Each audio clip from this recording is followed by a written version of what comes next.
अस्सलाम वालेकुम व्यूअर्स, कैसे हैं आप सब। Welcome to my YouTube channel Maryam academy. आज का जो मैंने टॉपिक लिया है वो लिया है 9th क्लास की कंप्यूटर साइंस की बुक से। आज मैं चैप्टर नंबर 7 स्टार्ट करूँगी। The name of the chapter is computational thinking.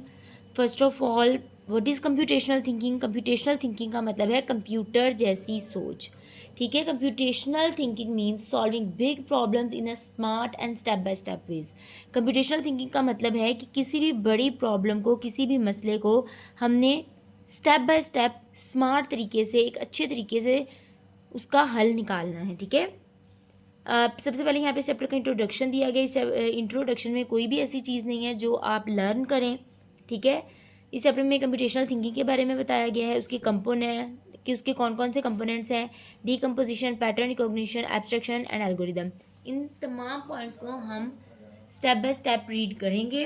ठीक है, डिटेल में नेक्स्ट टॉपिक में।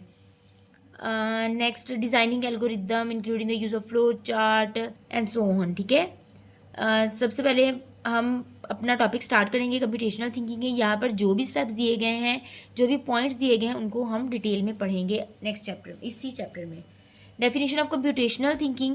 कंप्यूटेशनल थिंकिंग जो आपने लर्न करना है वो यहाँ से। Computational thinking is a problem solving process, एक मसले को हल करने का तरीका है that involves a set of skills and techniques, जिसमें स्किल्स और टेक्निक्स आती हैं, तरीक़ेकार आते हैं। टू सॉल्व कॉम्प्लेक्स प्रॉब्लम्स, मुश्किल मसाइल को हल करते हैं इन अ वे, उस तरीके say that can be executed by computer, जैसे कंप्यूटर भी मसले को हल करता है, इसी तरह हम भी मसले को हल करेंगे एक स्मार्ट तरीके से, क्योंकि कंप्यूटेशनल थिंकिंग का मतलब ही यही है, कंप्यूटर जैसी सोच। दिस यहाँ तक आपने लर्न करना है। नेक्स्ट उन्होंने लिखा हुआ है कि computation this approach can be used in various fields beyond computer science such as biology, mathematics and even daily life। वो कह रहे हैं ये जो कंप्यूटेशनल थिंकिंग है ये हम अपनी डेली लाइफ में भी यूज़ करते हैं डेली। किस तरह से करते हैं वो आप इसके जो कंपोनेंट्स हैं ना, ये जो कंपोनेंट्स है decomposition, pattern recognition, abstraction and algorithm, इनमें हम पढ़ेंगे। सबसे पहले हम एग्जांपल लेते हैं। अगर मैं आपको एग्जांपल दूँ एक बर्थडे पार्टी की, अगर आप कोई भी बर्थडे पार्टी ऑर्गेनाइज करते हैं तो उसके लिए आप क्या करते हैं, सबसे पहले आप गेस्ट लिस्ट बनाते हैं, वेन्यू डिसाइड करते हैं, मेन्यू डिसाइड करते हैं। ठीक है, स्टेप बाय स्टेप आप पूरा फंक्शन ऑर्गेनाइज कर रहे होते हैं। कंप्यूटेशनल थिंकिंग भी यही है कि प्रॉब्लम है, उसको कोई भी मसला है, काम है, उसको आप स्टेप बाय स्टेप सॉल्व करेंगे। सो आइए नेक्स्ट पढ़ते हैं डीकम्पोजिशन। डीकम्पोजिशन का मतलब है तोड़ना। डीकम्पोजिशन जो आपने लर्न करना है वो यहाँ से। Decomposition is the method of breaking down a complicated problem into smaller more convenient components. वो कह रहे हैं डीकम्पोजिशन का मतलब क्या है कि कोई भी मसले को, कोई भी प्रॉब्लम को छोटे छोटे हिस्सों में डिवाइड करना। जैसे मैंने आपको एग्जांपल दी बर्थडे पार्टी की, तो बर्थडे पार्टी में आप क्या करोगे, आप उसको पहले आप छोटे छोटे पार्ट्स में डिवाइड करोगे। सबसे पहले आप मेन्यू डिसाइड कर रहे हो, वेन्यू डिसाइड कर रहे हो, आप पार्ट्स में डिवाइड कर रहे हो। कोई काम आप किसी के ज़िम्मे लगा दोगे, कोई काम आप किसी और के ज़िम्मे लगा दोगे। ठीक है, मतलब जो भी प्रॉब्लम है आपने उसको स्टेप बाय स्टेप सॉल्व करना है। ठीक है, स्मॉल पार्ट्स में। नेक्स्ट आपने लर्न करना है let's take the example of building a bird house. यहाँ पे आपकी बुक में उन्होंने जो एग्जाम्पल दी है वो एक बर्ड हाउस बिल्ड करने की एग्जाम्पल दी है। नेक्स्ट आपने यहाँ से याद करना है here's how we can demonstrate the task of building a bird house. एक बर्ड के हाउस को बनाने के लिए हमें कौन कौन सा टास्क चाहिए होता है। डिज़ाइन द बर्ड हाउस, हम पहले उसका डिज़ाइन सोचेंगे कि हमें किस तरह का बनाना है। गैदर मटीरियल्स, फिर हमें क्या करना है, उसके लिए मटीरियल इकट्ठा करना है। लाइक वुड हमें चाहिए, पेंट चाहिए, tools like hammer and saw वगैरह आरी। कट द वुड, अब हमें वुड हमने डिसाइड तो कर लिया कि हमें लकड़ी चाहिए, अब लकड़ी को काटना भी तो है हमें। फिर असेंबल द पीसीज, उनके पीसीज को जमा करना है। पेंट एंड डेकोरेट, उसको डेकोरेट करना है। Install the bird house, and then last में हम क्या करेंगे, बर्ड हाउस को बना लेंगे। ठीक है, तो डिकम्पोजिशन का मतलब क्या मैंने आपको बताया है कि प्रॉब्लम को छोटे छोटे पार्ट्स में डिवाइड करना। Next, pattern recognition. So pattern recognition में हम क्या पढ़ते हैं, मुशाबत तलाश करना। मुशाबत तलाश करना किस तरह से कि अगर आपने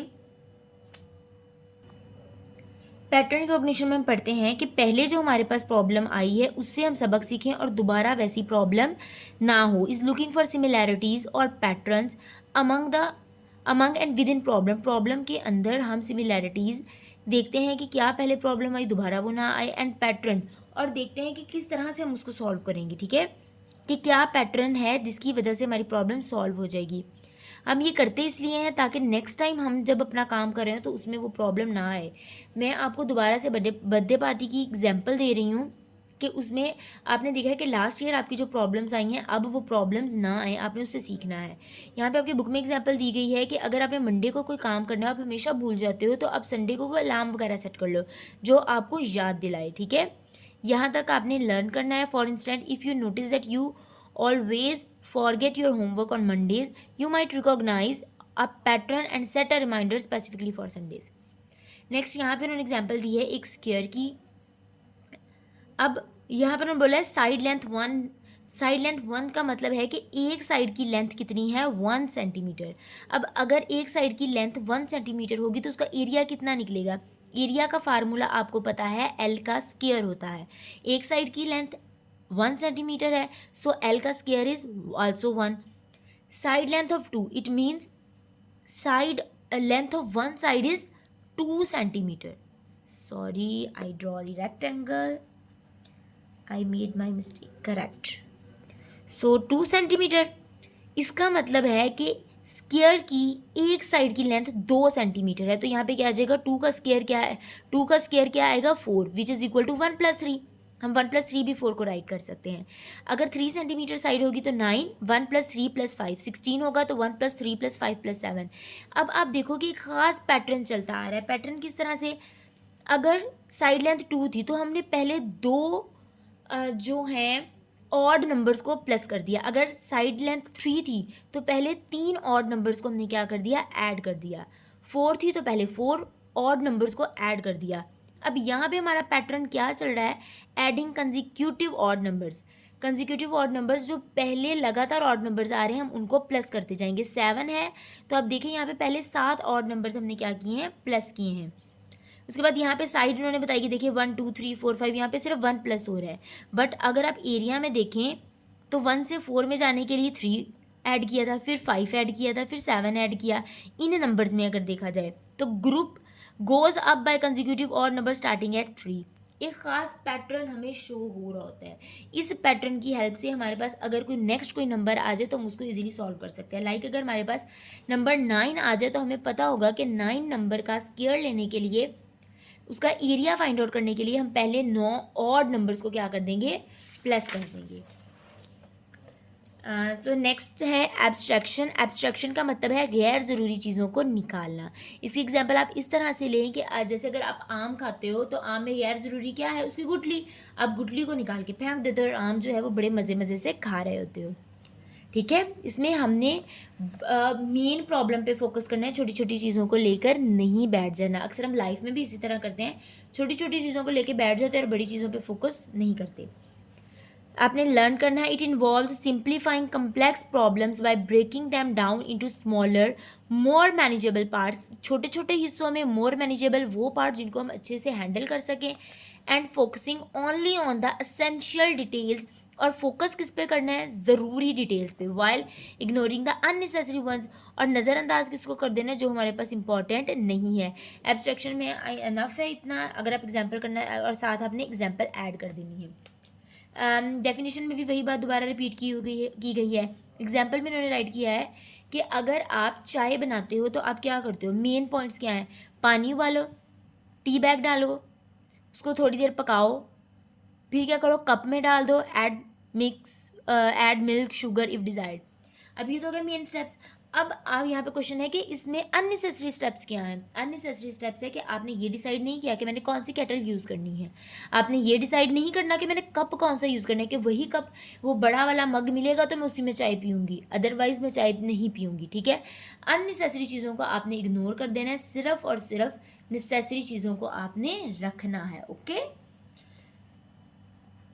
लाइक बर्थडे पार्टी में भी आप देख रहे हो, आप मेन फोकस रखो, आप मेन्यू वगैरह, आप छोटी छोटी चीज़ों पे फोकस ना करो कि बच्चों ने क्या पहना है क्या नहीं पहना, बच्चे कहाँ जा रहे हैं, इधर नहीं जाना उधर नहीं जाना, बल्कि आप पार्टी पे फोकस करो कि पार्टी में सब कुछ अच्छा अच्छा हो। नेक्स्ट है एल्गोरिदम। एल्गोरिदम कहते हैं writing clear step by step solution. अब जो हमने पीछे कि क्या क्या हमने पढ़ा है डिकम्पोजिशन, पैटर्न रिकॉग्निशन, एब्स्ट्रैक्शन। अब ये सारी जो चीज़ें थी वो सिर्फ थिंकिंग थी। हमने इन चीज़ों को सोच लिया, हमने अपनी प्रॉब्लम का हल निकाल लिया, अब उस प्रॉब्लम को, सोल्यूशन को लिखना भी पड़ेगा। उसको हम क्या बोलते हैं? एल्गोरिदम।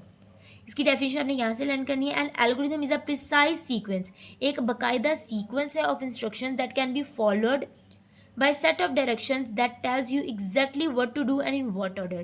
कह रहे हैं कि अगर आप इंस्ट्रक्शन सारी लिख लोगे तो आपको पता होगा कि आपको किस तरह से काम करना है और किस तरीके से काम करना है। लाइक बर्थडे पार्टी, आपने डिसाइड तो कर लिया कि तुम ये कर लो, तुम वो कर लो, बट आपको वो सब कुछ राइट भी तो करना है ना, किसके जिम्मे आपने क्या काम लगाया है। ठीक है, तो वो सब कुछ किस में आ जाएगा? एल्गोरिदम में आ जाएगा। नेक्स्ट एल्गोरिदम की जो एग्जाम्पल है वो है बेकिंग अ केक। केक को बेक करना है तो इसमें आप फर्स्ट एग्जाम्पल इनफ है। The recipe provides a list of ingredients and step-by-step instructions to mix them and bake the cake. Step by step instruction बताती है केक को किस तरह से मिक्स करना है और बेक करना है। This is an example of algorithm. ये एक एल्गोरिदम की क्या है? एग्जाम्पल है, because it outlines a clear sequence of steps to achieve the goal of the baking cake. क्योंकि इसमें हमने केक को बेक करने के स्टेप सारे नोट डाउन कर लिए हैं। आई होप आपको ये टॉपिक अच्छे से समझ आया होगा। तब तक टेक केयर, अल्लाह हाफिज़। और मेरे चैनल को लाइक शेयर सब्सक्राइब करना मत भूलिएगा। अल्लाह हाफिज़।